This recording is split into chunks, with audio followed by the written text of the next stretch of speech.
Paramilitary force से retired जवानों ने भी सेना की तर्ज पर सुविधाएं दिए जाने की मांग की है।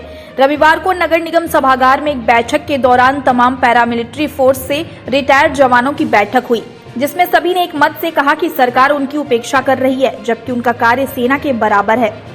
वक्ताओं ने कहा कि मुख्यमंत्री धामी के पास पैरामिलिट्री विभाग की जिम्मेदारी है, मगर उनसे मिलने के बावजूद वे इस मामले की अनदेखी कर रहे हैं और कोई निर्णय नहीं ले पा रहे हैं। उन्होंने बताया कि 14 दिसंबर को पूरे भारतवर्ष के पूर्व पैरामिलिट्री फोर्सेज के जवानों की एक वार्ता दिल्ली स्थित कॉन्स्टिट्यूशन क्लब में होनी सुनिश्चित हुई है। उसके बाद नए साल की 14 फरवरी को राजघाट दिल्ली में अपनी मांगों के लिए पूरे भारत के कोने से पूर्व जवान इकट्ठा होंगे। इस दौरान वक्ताओं ने हल्द्वानी और कोटद्वार में वेलनेस सेंटर खोले जाने, डिफेंस फोर्सेज में सीडीएस की तर्ज पर पैरामिलिट्री में सीपीएमएस की नियुक्ति की मांग की।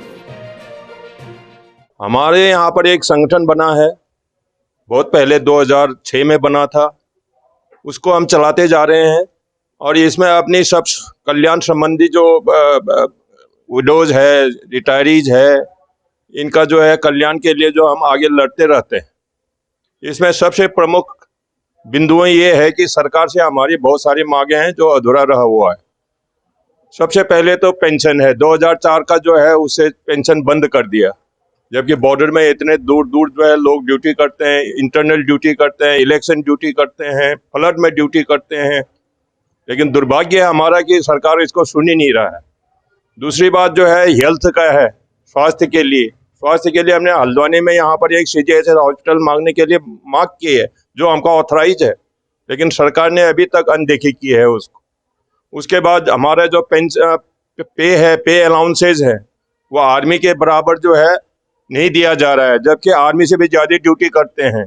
जो गोलियां आदमी खाते हैं वही गोलियां हमको भी खाना पड़ता है, तो इसमें भेदभाव क्यों है। उसके बाद बाकी भी और समस्याएं हमारे छोटे स्टेट गवर्नमेंट से समस्या है। आर्मी का सैनिक कल्याण बोर्ड बना हुआ है, हमारा नहीं बना है अभी तक। कितने जोर लगाए सरकार को, पिछले सरकार को भी, लेकिन किसी ने नहीं सुना इसको अभी तक। ये भी पेंडिंग है हमारा।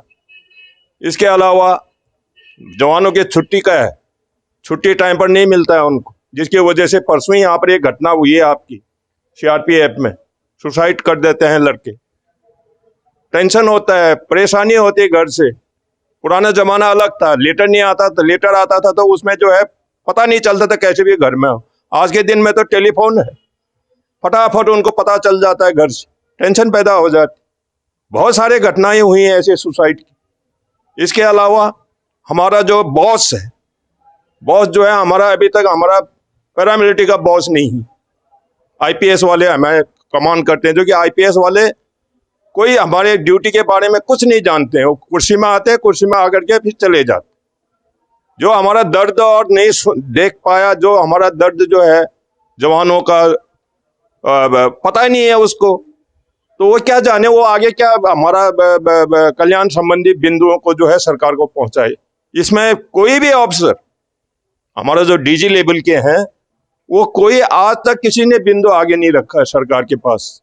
आज की बैठक का उद्देश्य सेना की तर्ज में ही हमारे काम को देखते हुए पैरामिलिट्री फोर्सेस को भी उसी प्रकार की सुविधाएं देने के बारे में, और जो आज तक लंबित मांगे हैं उसको सरकार द्वारा, राज्य सरकार और केंद्र सरकार द्वारा शीघ्र लागू करने के संबंध में बोल रहे हैं।